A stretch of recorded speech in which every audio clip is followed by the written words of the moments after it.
Hello नमस्कार दोस्तों, जय हिंद और आपका हमारे चैनल में स्वागत है। देखिए, यूपीएसआई 9534 से जुड़ी आपको ये खबर आई थिंक मिली हो या नहीं मिली हो, मैं आपको बता देता हूँ। ऊपर से आज आपका कोर्ट केस की हियरिंग है। जो कोर्ट केस है उसकी हियरिंग है, और आज जो है कोर्ट केस की सुनवाई जरूर होगी। और इसमें क्या इम्पैक्ट हो सकता है और क्या कोर्ट में हो सकता है, वो भी मैं पूरी आपको जानकारी दूंगा।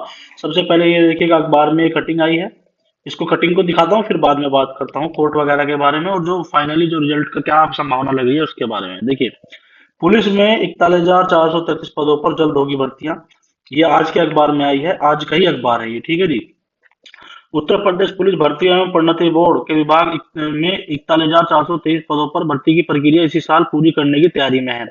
इसमें से पुलिस सब इंस्पेक्टर के समक्ष के 9,534 पद, जो आपकी 9,534 पदों पर जो वैकेंसी है, ये भी इसी साल कंप्लीट हो जाएगी। जैसा कि मैंने कहा था, आप मेरी कोई सी वीडियो उठा के देख लो।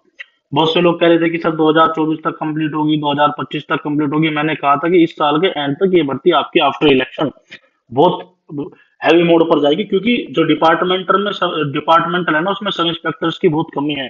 तो मैंने ये भी कहा था कि सरकार चाहे किसी की भी आए, ये भर्ती प्रक्रिया बहुत जल्द पूरी होगी, ठीक है। और इसके बाद में हम पढ़ेंगे आगे। अन्य पदों के लिए अलग अलग परीक्षाएं होंगी, बोर्ड की साइड देखते रहने को कहा है। अब इन्होंने कहा है कि बोर्ड की साइड देखते रहना, इसका मतलब क्या है कि आपका रिजल्ट बहुत निकट आ चुका है। और आज आपका देखो, ये मैं वीडियो रिकॉर्ड कर रहा हूँ, जो आज आपका रिजल्ट आ रहा है 10 मार्च को। उससे पहले की रिकॉर्ड कर रहा हूँ। अभी मुझे ये नहीं पता कि किसकी सरकार बननी है नहीं बननी है। ये सुबह के टाइम में इसको रिकॉर्ड कर रहा हूँ। पुलिस सब इंस्पेक्टर समझ के 9,534, कांस्टेबल के 26,000। ये मतलब आपका पूरा इन्होंने ब्यौरा दे दिया है कि कितने पदों पर भर्ती आनी है। ये तो आपकी चली रही है, कांस्टेबल की 26,210 पदों पर भर्ती आने वाली है। स्टाफ, कार्यालय स्टाफ के 1300 कुछ पद आएंगे। और पुलिस की रेडियो शाखा में विभिन्न स्तरों पर 2,430, और कंप्यूटर ऑपरेटर के 693, कंप्यूटर प्रोग्राम के 3 लेखा ऑपरेटर के 243, ये पद मतलब टोटल मिलाओगे तो 41,433 है। इसमें 9,530 आपके मुख्य है, और कांस्टेबल की 26,210 पदों को छोड़कर बाकी पदों के लिए आवेदन मांगे गए हैं। अभी इसका आवेदन आना है, क्योंकि जो कांस्टेबल की वैकेंसी है, इसका भी टेंडर की प्रक्रिया पूरी नहीं होकर दे रही कंपनी, कोई इनको ज्यादातर नहीं मिल रही। तो अब इसके बारे में पूरी व्याख्या करेंगे कि इन्होंने क्यों कहा है कि भाई आपकी जो वेबसाइट है वो देखते रहो। और सारी बात पर बात करेंगे कोर्ट केस की। कोर्ट केस आज जो आपकी कोर्ट में इस हियरिंग है, कोर्ट केस में यूपीएसआई 9,534 पर, इसमें मैक्सिमम से मैक्सिमम क्या हो सकता है उस पर भी हम बात करेंगे। सबसे पहले मैं आपको एक चीज बता दूं, फेसबुक का 24 घंटे के लिए बहुत बढ़िया ऑफर चल रहा है। अगर आप किसी भी एग्जाम की तैयारी कर रहे हो, चाहे आप कांस्टेबल की कर रहे हो, चाहे आप यूपीएसआई की कर रहे हो जो नई वैकेंसी आने वाली है, चाहे आप किसी भी ऑल इंडिया एग्जाम की तैयारी कर रहे हो, चाहे आप लेखपाल की तैयारी कर रहे हो, अगर आपको मॉक पेपर देने हैं तो भाई आप टेक्स्ट बुक का ले सकते हो। 24 घंटे के लिए अवेलेबल है ऑफर। 24 घंटे में ऑफर क्या है, अगर आप पास लेते थे पहले पहले 12 मंथ के लिए पास मिलता था, 1 साल के लिए। अब आपको इसमें 2 मंथ एक्स्ट्रा वैलिडिटी मिल रही है, मतलब 14 मंथ के लिए ये पास हो जाएगा। वो 399 का पास 360 में है। और इस पे अगर आप हमारे चैनल का SP10 को कोड लगाओगे तो 39 रुपए आपको वैसे भी ऑफ मिलेगा। ऑल इंडिया आप किसी भी एग्जाम की तैयारी कर रहे हो, एसएससी की कर रहे हो या लेखपाल की कर रहे हो, या फिर आप नई कांस्टेबल वैकेंसी की तैयारी कर रहे हो, ऑल इंडिया कोई भी एग्जाम हो, सबके मौके पर आपको यहाँ पे मिलेंगे सिर्फ 360 में, 14 महीने तक के लिए। ठीक है, 14 महीने में आपका सिलेक्शन भी हो जाएगा। आप इसका लीजिए, यूपीएसआई में बिल्कुल जब सब टेक्स्ट बुक का स्टार्टिंग में ये कह थे कि टेक्स्ट बुक ने बहुत हल्का पेपर बनाया है, मॉक पेपर बनाया यूपीएसआई का, पर जब रिजल्ट आया सबको पता चला कि टेक्स्ट बुक की वैल्यू क्या है। तो ये देखिएगा, आप ले सकते हो, लिंक मैंने डिस्क्रिप्शन में दे दिया है। 2 मंथ एक्स्ट्रा मिल रहे हैं, 24 घंटे तक का ऑफर है, आप जल्दी जाके ले लो। तो देखो, मैं आपको पहले ही बता चुका था कि रिजल्ट आपका आफ्टर इलेक्शन आ जाएगा। और मैंने ये भी कहा था कि चाहे सरकार किसी की भी बने, चाहे सरकार किसी की भी बने, सरकारी जो आपकी यूपीएसआई की वैकेंसी है, इस पर कोई इम्पैक्ट नहीं पड़ने वाला। क्योंकि जो यूपीएसआई जो है ना दरोगा, इसके जो विभाग में, जो आपके विभाग में जो पद है वो हद से ज्यादा खाली है। ठीक है, 19 से 20 हजार के समथिंग जो बताया जा रहा है कि सब इंस्पेक्टर्स के पद खाली है। तो इसको भरने के लिए, इनकी आपूर्ति करने के लिए 9,534 वैकेंसी की प्रक्रिया चली रही है।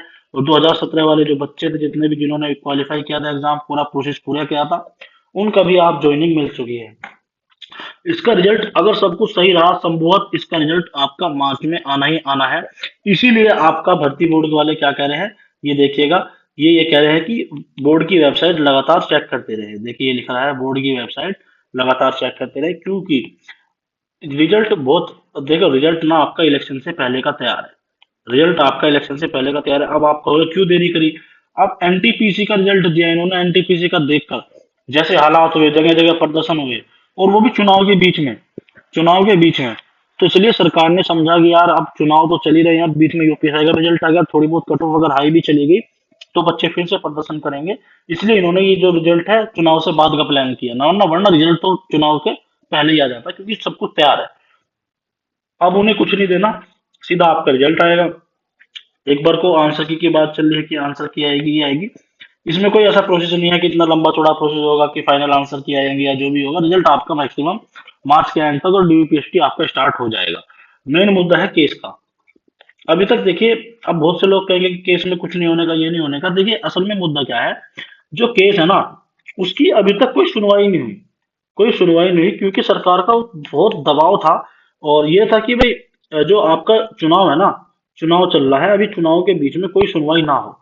जो आपका कोर्ट केस चल रहा है 9534 पर, क्योंकि आप खुद सोचो, एक सरकार है उसने 5 साल में सिर्फ एक वैकेंसी दी है दरोगा की, दरोगा की। अब तो देखो इलेक्शन भी खत्म हो गया, अब बीजेपी वाले चाहे बीजेपी का विरोध करे, एसपी वाले एसपी का विरोध करे, अब कोई मेरे मैं भी अगर भाजपा का विरोध करूं तो उससे कोई गलत इंपैक्ट नहीं पड़ेगा किसी भी चुनाव पर। आप ये तो आप बात मानिएगा कि किसी सरकार ने दरोगा की वैकेंसी 5 साल में दी, ठीक है।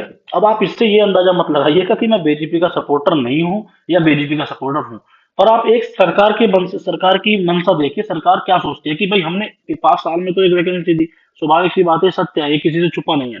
उस पर ऑब्जेक्शन हुआ, कोर्ट, बच्चे चले गए कोर्ट में, और अगर इसकी सुनवाई के बाद अगर जांच के भी आदेश कर दे कोर्ट कि भाई इसमें जांच होनी है और वो भी इलेक्शन के बीच में, तो आप सोचिएगा अखिलेश यादव जी कैसे बयान देते कि सरकार भ्रष्ट है, ये है वो है। तो सरकार ने सुनवाई होने ही नहीं दी इलेक्शन के बीच में। और स्वाभाविक देखिए, जैसे ही आपका चुनाव खत्म हुआ आज तारीख भी लग गई, और तारीख भी ऐसी लगी है कि आज सुनवाई होनी ही होनी है। केस ऐसी जगह लगा है कि सुनवाई होनी ही होनी है। तो आप खुद देखिए ये बिल्कुल समीकरण कैसा चल रहा है। तो चुनाव से बाद में जो बात है कि इसमें निष्पक्ष हो, निष्पक्ष हो, तो भाई ये जो बात है कि चुनाव से बाद में ही हो सकता था। अब बहुत सी चीज ऐसी हैं जो मैं यूट्यूब पर नहीं बोल सकता, कुछ जज की भी अपनी मजबूरी होती है, बहुत सी ऐसी चीज होती हैं कि इसको आफ्टर इलेक्शन का ही रखा गया कि भाई आफ्टर इलेक्शन में इसकी सुनवाई हो। और देखिए आज आपका रिजल्ट आ रहा है चुनाव का, और आज ही आपकी डेट लगी है। और यकीन मानिए पहली ही सुनवाई अगर आज होगी, जो कि 99.99% आज ये है कि कंफर्म कि आज आपकी कोर्ट की सुनवाई होगी, जो यूपीएसआई 9534 पर स्कैम के लिए किया है कि भाई पेपर लीक हुआ है। इस बारे में अगर जो आपको मुद्दा खैर पता ही है, इसको आप हर कोई अवगत है इस मुद्दे से। तो इस पर जैसे ही सुनवाई होती है, एक सुनवाई से क्लियर हो जाएगा, एक सुनवाई से क्लियर हो जाएगा कि इसमें भर्ती में क्या होना है। और वो सुनवाई अगर आज होती है तो बहुत अच्छा है, और होगी होगी मेरे हिसाब से तो होनी चाहिए 99%। तो आज ही चल जाएगा पता कि इसमें क्लियरिटी मिल जाएगी कि इसमें अब क्या होना है, कि इस पर स्टे लगेगा या क्या होगा। बच्चे जो हैं जो कोर्ट गए हैं वो स्टे की मांग कर रहे हैं। अब सबके अपने अलग अलग मत है, कोई चाहता है, जिसको लग रहा है कि भाई पेपर में कुछ गड़बड़ हुई है वो चाह रहा है कि पेपर दोबारा हो। जो अच्छा स्कोर किया है, जो बढ़िया नंबर पाया है, वो बच्चा कभी नहीं चाहेगा कि भाई दोबारा पेपर हो। तो ये चीजें हैं, बहुत अलग अलग सबके वो हैं तो पक्ष हैं। तो आज सुनवाई जैसी होती है मैं वीडियो बनाऊंगा कोर्ट की, और एक सुनवाई पे मैं आपको बता दूंगा, जैसे ही आज सुनवाई होती है मैं आपको बता दूंगा कि आगे इसमें क्या हो सकता है। जो संभावनाएं हैं देखते हैं, संभावना एक खेल है, न्यायालय ज्ञान में पाला है वो, तो अपने न्यायालय के पाले में गेंद है। तो जैसा भी होगा मैं आपको बताऊंगा। तो फिलहाल जो मेरी आज सबसे बड़ी नजर है, देखो सरकार किसकी बननी है किसकी नहीं वो तो एक अलग मुद्दा है, पर ये भी देखना पड़ेगा कि यूपीएससी में होता क्या है। अगर आज जजमेंट कुछ अलग आ जाता है, फेवर में आ जाता है जो बच्चे कोर्ट में गए हैं, तो फिर प्रॉब्लम होने वाली है इस भर्ती की, और ये फंसी जाएगी भर्ती। तो ये चीज देखने की, आप देखते हैं क्या होता है। इन द एंड बस मैं आपसे यही कहूंगा, एक दूसरे से थोड़ा सा, अभी जो आजकल सोशल मीडिया पर जंग चल रही है बीजेपी वर्सेस एसपी, भाई अब चुनाव खत्म हो गया, अपना थोड़ा सा एक दूसरे से गाली गलौज करने से कोई फायदा नहीं है। पेटियों में वोट हैं, अब आज आपकी खुल जाएंगी। तो कि भाई तुम भाजपा को गाली दो या तुम सपा को गाली दो, ऐसा मत करो भाई। रिजल्ट आ जाएगा, सबके दूध का दूध पानी का पानी, सबके सामने क्लियरिटी मिल जाएगी। जैसा भी है सरकार किसी की भी है, अपने को तो बस इससे रोजगार से मतलब है।